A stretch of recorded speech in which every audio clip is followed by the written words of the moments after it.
Ken, as you speak, has committed no crime. Reports from the United States regarding what has happened and what may happen. Poverty incidence reduced from 23.9% in quarter 1 to 21.9% in quarter 3. And afini so Ghana nko edwaman so nko bobusia 1 year ni. Enti o ma pani papa we yenyan o ma pani John Mahana onumunyam fui.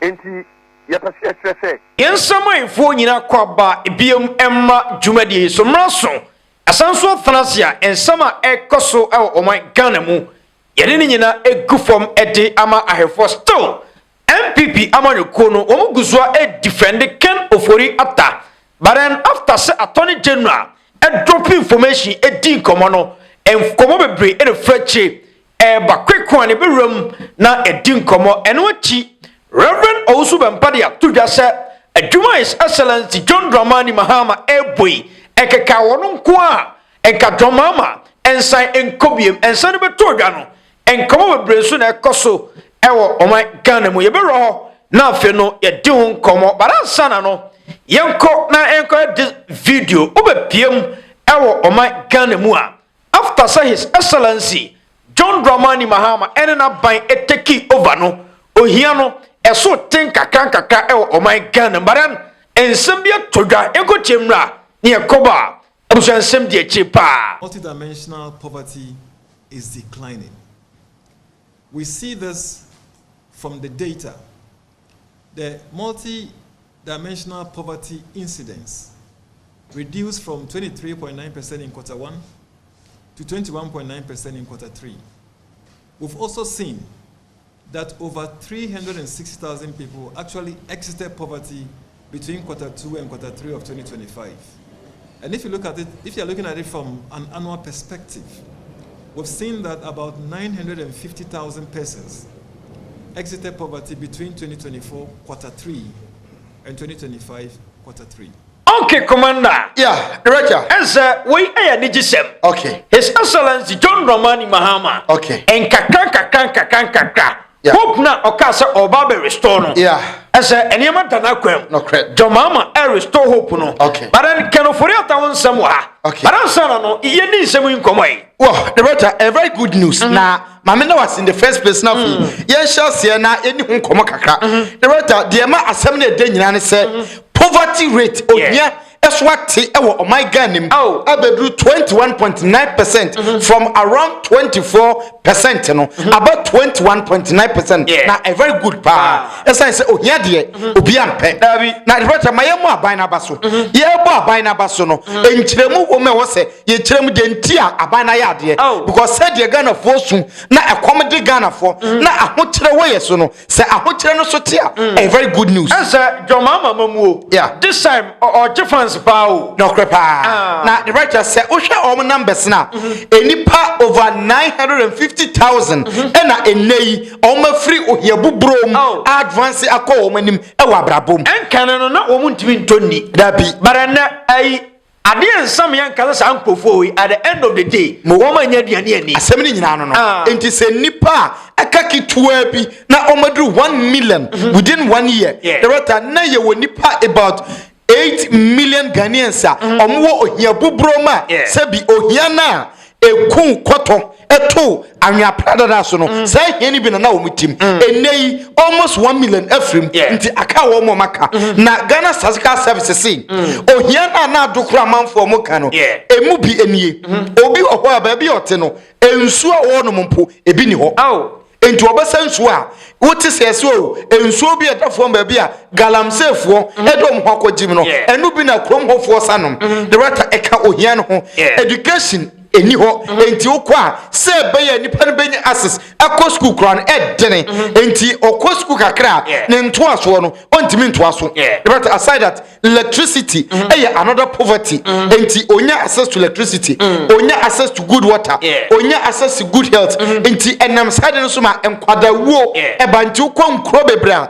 ohia dokro omo na nkwada nyini nche omunya aduan papa ni enti nutrition kra no very poor omunya nutrients ɛwɔ sɛ omunya na omudi nyini yie wei ɛna neyi under John Dramani Mahama after 1 year enipa close to 1 million yeyi wo mafiri sa situation nim edi wo makɔ wo manim ɛwɔ abrabom ɛnu nti aban ni deserve sɛ ɛwɔ sɛ yɛbɔ na baso na the right woni bibi enkomo wei ɛyɛ nkomo bia me mani gye ho pa da bia me kase obi bu oman na ye kase obu ni ya the major thing ebe mo gye di se obu ni ye ni se timamuni ne hotɔ ana na nse ni ebe te se aban no energy ministry si enkron kitenkete a light enuru ho enkurase ni nyina no ye supply mo electricity enti in afi 2025 enkurase bebre ho a oma odu contract e dey ma contractors ya omo extend electricity akọ the better omo tutu nsuo e wo nkurase bebre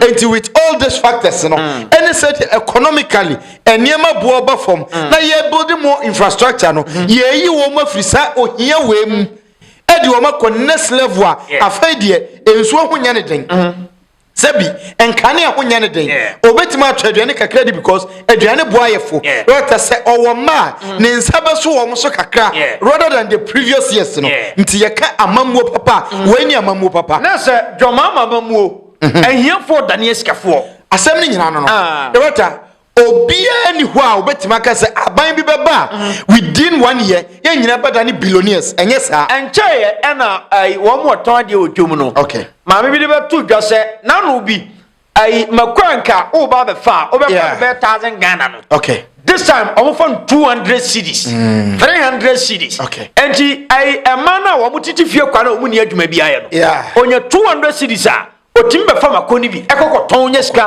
at the end of the day oni ne mabedidi nti what you asem na se sa nipa na aduane ho odema no onye sika emfa nya dwatiri oni hwe nti woni ne magigem eden enese onye 200 Ghana cedis a first no ogi 200 Ghana cedis a okotomo sakia 150 na wata anwa kakra omu kodi ni 3 days ya asa but enei onye 200 na odi kofa moko na the right 200 ni timi fa moko boto nti ofa wi a obeton de no ni dwatiri nti mfa so kakra obenya oso no na omu de no akodidi was emo na ba 50 cedis 60 series enti ye kase aban no ama hia so ate wo man ni mu a the right gitumu se aban na ya de ohia so ate se aban ne kase ohia so ate a Ghana Sasika Service System no it doesn't necessarily mean say nipa 950,000 no obi a 2 billion and account me say dabi obi atweye ne say ye kase nipa na free hia ma any automatically a kire se se wasifie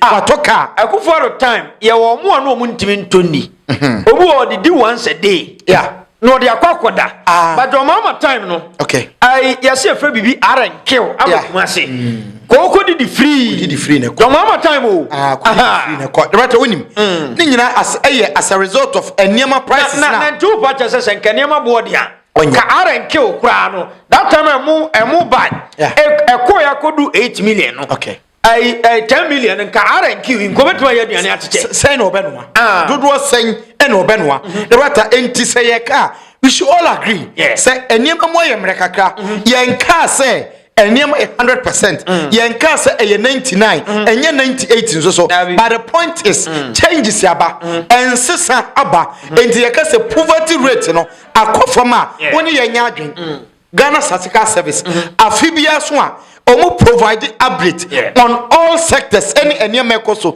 in afi 2024 omo ka try say Ghana yen poverty rate no eso atikakra bi enti still you were around 24-25% enti yenyere ye hosa de be ya ye betu ohiase enti within 1 year say ye timi de about 21.9 na e ka try say aban ni bon homoden say nyina ye join hands together na ye ni say ye ya aban ni ntwa 4 years wie no ebia na poverty rate no e around 15%. Oh, Major John Mahana bindi. Oh, na say inflation or the about a single digit. I don't know 4% too. And to when poverty rate in Kwanzaa John Mahana fish na about 9%. Single. Say hallelujah. Single digit. Because but the na ya ne say ye nyina ye Ghana for na ye twa taxes to say keno foriata da waje sika di wa kwatena amono ne he feels very okay na Ghana niti ha onya nsuo onya nkania onya aduane ni ne kwanye onya hospital onya education na obre ebose ya we are not fair to those Ghanaians enti aban ni make sure say measures will be put in place ya omo sa ohia buburo ni mo omo nso mu be pede kakra say sikafo no be tena be omo tena na omo ntimi nkosoro biem na ehia fo ni mo be basoro kakra I will be okay with that Ghana for support oni mum na ye nyina ye mum pede kakra ebose adia reta ems asumdwie ene eniema beba na obi e very okay ye mo abana baso with this quick one commander yanko this video emra na attorney general akasa fa kano ofori Atta nsem no ye chemra ekoba enkomo wachi. One person that you've been looking for over the period has to do with the former finance minister. Yesterday he was in US court. I'm sure you monitored that. What's your own thought on that? Well, the American authorities are handling the process and they are handling it in accordance with American law. So far, I don't find anything wrong with what has taken place. As you rightly pointed out, I monitored the hearing yesterday, and I have had reports from the United States regarding what has happened and what may happen, but these are confidential discussions, and I'm not supposed to talk to the media about what they have briefed me on. Yesterday, the trial judge said something. He said there's no proof of any extradition request and that it should be filed by the federal government before February 19. What's your own thoughts on that? No, the Justice Department is working on the extradition request. Now, you have to understand that what is happening now is in relation to immigration immigration law violations. All right, that is separate and distinct from the extradition request.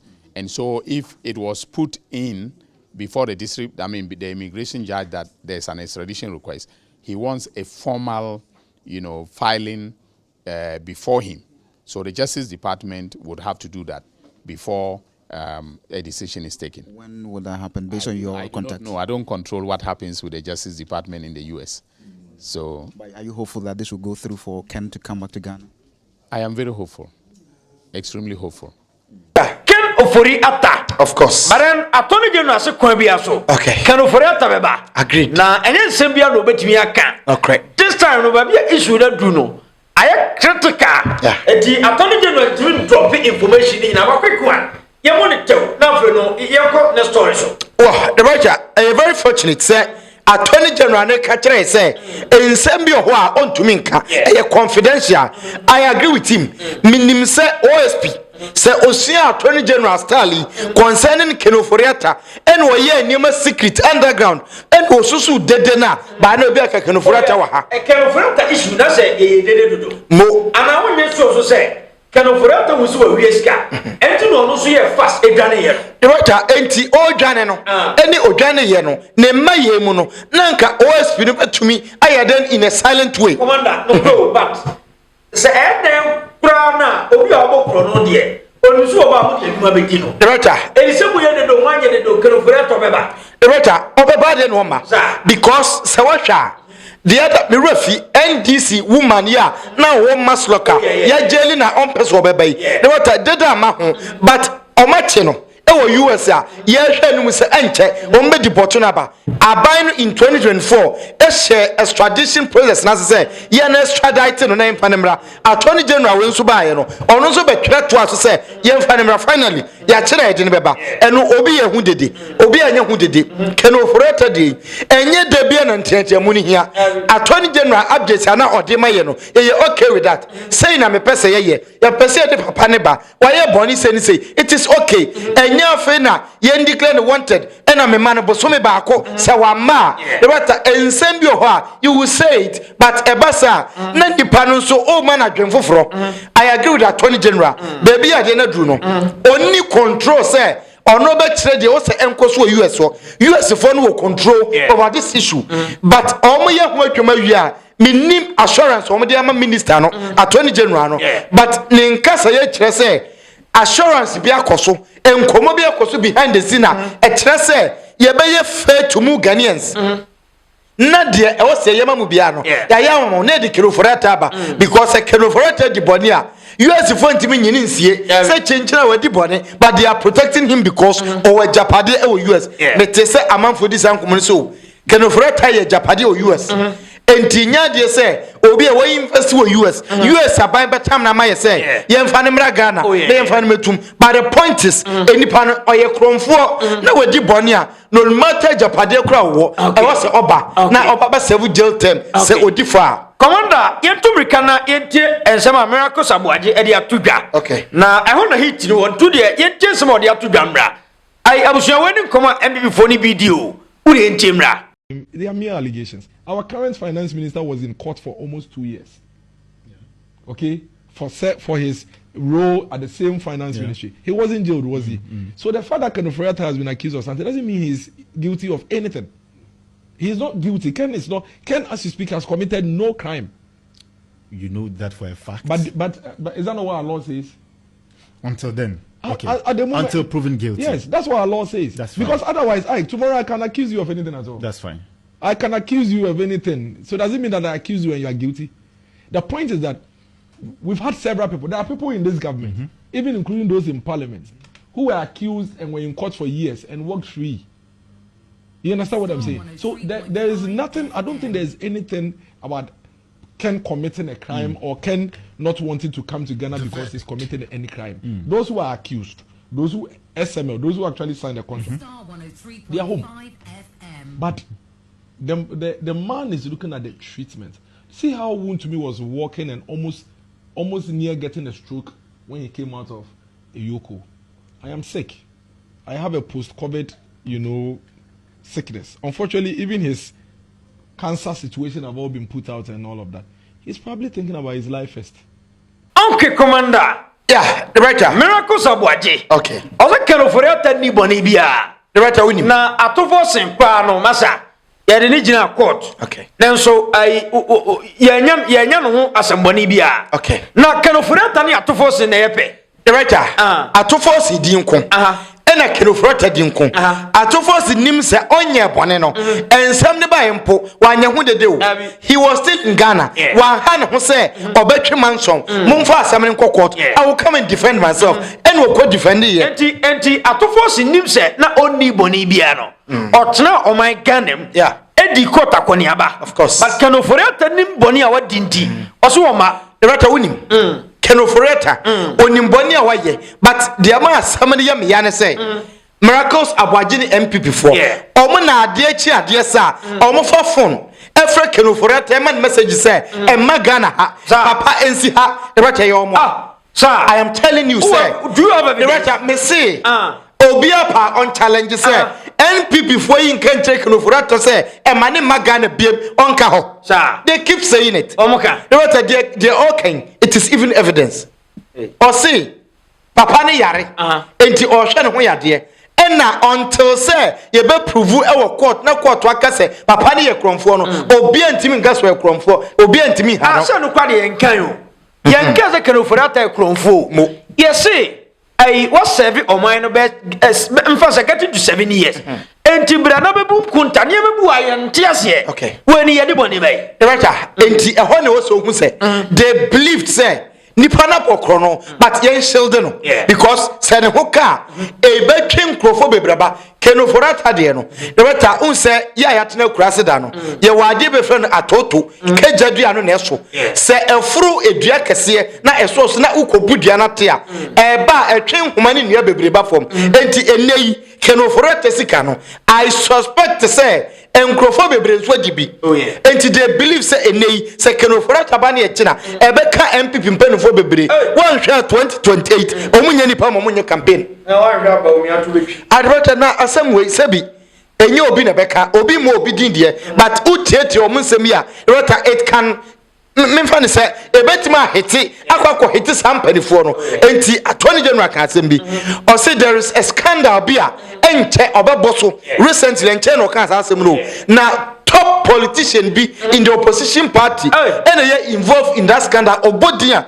obi ye mbese but enche o ma wie investigations enche o de baba behwim now you think a ordinary MP hwan ye mo obi din o but for what dream bu say o ka kire o say opposition ebetuna you be ebetuna MP say MP so aso I afenoma ke odi pa o asa onye just MP onye ordinary MP enti say afenoma ke na say minority leader na mu eye kromfo a how much money MPs say koye flag bearer ye kromfo a how much money running mate any omo a oni omo ko contest enti there are certain things here say almost so say ya mimi ni baby e free ba but they know say papa na ye bone papa na nya bone a you should advise him say papa de uye ebegu party no hufi miracle sabaji age wo wanim up appointment ye DC ya nche na etu enti enei up ministerial appointment say ba wo miawe ni ya on hwe ka benya Minister of Communications and Information Minister and as a man penny kasamafo because ne wo ka ho e na wo kasama Dr. Mahmoud Bawumia enti say ka Bawumia we ni ya Camera kasabaji mu na ma be yeso and brother I'm telling you either say Sam George position no and now say Felix Ofosu kwache de no e ho na camera kasabaji wo brother I'm telling you enti dede ya wo yi e ye position ti no ye dede na kwa me so da ehu no e wo da yi ene e wo adwuma ye obi say asa na ma hia na o blame ye say ye tu jama MPP okay anyway de uni adwuma ye adwuma na wo ye no because say ohia obi wo da yem enipa asabi on kan okre wo da yem na woni won sa anya adwa e kire say udi nokre but say woni wo ka bom say ya na kire say wajira kwan because miracles aboje at this stage ka on kan okre nche kinu furate papa mimi nyini yo me ye politician MPP ni ye ya that me diswaba enti misrew emfa won tansa emesai me wo baby etina bragana but also I can of I chama untumi ebi kota kon okoya ko biefi yokubai chama untumi anya slow nti me bisa wo eso cha akeka ketu abi chama untumi sa azana chama untumi di biefi yoku office no they believe in azano say stroke na ketchen let us say stroke mpochina yes yoku for tete ne dodo de no me ye no so mo tete no but chama untumi enyo nkwa na akọ yoku ho Shatawale ko ho bai okoba ye no obebo yokufu abaso beda o mase meboa na Shatawale onye Ghana ni ne ka na ye okode koye no ka na ye de ama no ka na ye ntin wasem biem but okoba ye no obebo yokufu abaso chama untumi nko a edie ne ho okoba ye a o si oma mo treat no wantimi so amie na no ankase o maboro ye mfa abopa mo no ye mfa abanka no die na yokufu ye no tina ya sa debata se obi kobokro no okejetia anasako na ye kire na ye bona obetima defend ni pa no enti se obi edibone ukofa obi yire na ye che obo a metima be defend se ade no mabo ukofa obi yire eye kro no chama untumi o involve yourself in illegal mining until se obetima prove se onye bone no oye galamse ni e wadi bone enti nsema woka se kero forata until say court ebe prove ni guilty no sasem ebe sinia memene constitution nya adwen kopim say keno for attempts be fie ebe prove a Ghana for say oye innocent no oye kromfo quick one commander Rev Owusu Bempah kasa okay na onyo se do mama nto aso I'm sorry ye o kasa asem what can one asem there ya kan ha 700 1.4 billion dollars no ai buying back no can no de two no aban papa ya ba betua no eno no maka ho asem yi ye guso ka papa monyina mo honka na obo adwuma enti no da kwa mi ena afini yeso so Ghana nko adwama so nko bo obosia 1 year ni na bra kwa mi enti me buso asem bi o we dia menka we nyi na me fama asem mra wiye man ka say yesu a Ghana fon fa nchemi enti o ma pani papa we ya nya no o ma pani John Mahana onumunyam fui enti ya pasi atrese all yes we do until on kwa na obi betimi ababa be ni yie sabe o ye nu ya na enu Ghana constitution ti bia ai o constitution no de say ye nipa na troye ai mimi mom de nya mini nipa ni me ya pa say oh yes ni bidru pa no betira kunya no so akọ ha me papa enu ya me dagene kase pa enti bra kwa mi nim die betimi afa ho so o se onu an pese obeko biem dia ene ajesu onu an se tusu obi a obetimi ato na adwuma no so yiye na ye nyina no ye fa yesunsun ta sa nipa na chiu because adwuma ya papa yiye a obeja ho akwa die bra kwa mi Minim said the American could be Timatem pass me and Fahatim Divian Kumipa. That's and Papa will Munyam for ya the papaya o ye, and he said, "Don't you show me." And the Abahana manager Wako. And the 4 years, the Abahano, so on Flapunana son call. Hey, Mommy, you know you, Ghana, you, Medas. Besomedas, on Shroud Super. Rev Owusu Bempah. Osema pani papa yenyanui. Okay. And Kiasaman and Twaso. No credit. I am pani o twemu na onyama pani. But I said, Omo, Obifo Bia Din Casemo. I am Mampani Mama Din Wobo. Ede Canasem. And tis a Okofano opposite. Ede Koma Obia. And near Wasem. So couldn't now Kobana now do ding. Ede Kokan Wasaba. A issue. But I never so I Rev Owusu Bempah. No credible canoe. Rota. Because I can't afford a motor. Your mama, dear. T. Mampany way. I 1 year so Yakuba was Abonte. Mo. The Rota sa assembly. The surprise of Amamponi and Mammy and you. Say Ghana buying Abba. Not in 1 year. Abiding to quite say, me Kobobo said the Ababe or money, but abiding to Chiaka. And the multi-million questioner, Obia Bisane say, Abino, or ye den when you sika, Eddie Church Aka, Wabra, ons Hanko Jibusia Fufro, Ewa Mononema, Rata, a tresse, Abine Yabai Papa, and this a nay.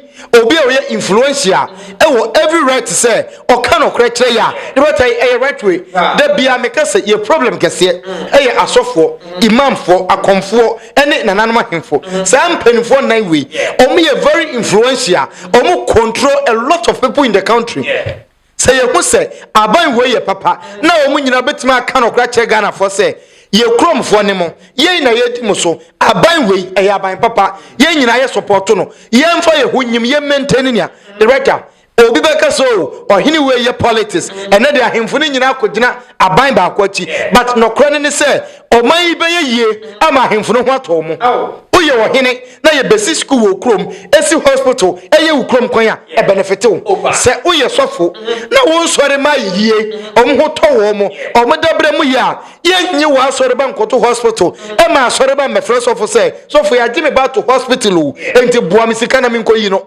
nti at the end of the day good governance no e ka wo mu nyina sofo pani Rev Owusu Bempah the reta say open asem say open asem oye nipa obetima ye mistake on the fault but no credit ne say ni nkomo ye wodi e no credit on twantro your mama awa ye won toye your mama I poverty rate from 24% to 21% ti mampani we na petrol da so gina de gina na me to petrol say mi ko do ma me to mu say na mi ko ma amia obi so mra ma to so na ebi mu ka Ghana for bi so but yesem dan so ye mbra o your mama nkuru bi meto aso director entina ka your mama kwa na nka ba o mi abeto dabi entina sofo ne di she mu say se mampani kwade a ene onhwe obi a na dwuma na oye no ogini di so obetima paso na wompega ne sankyere Ghana for say me manfo mesra mu adwuma ne ye but me mra so me koyi gise me jamu obi a obegira machi Yesu Kristo kure ko no director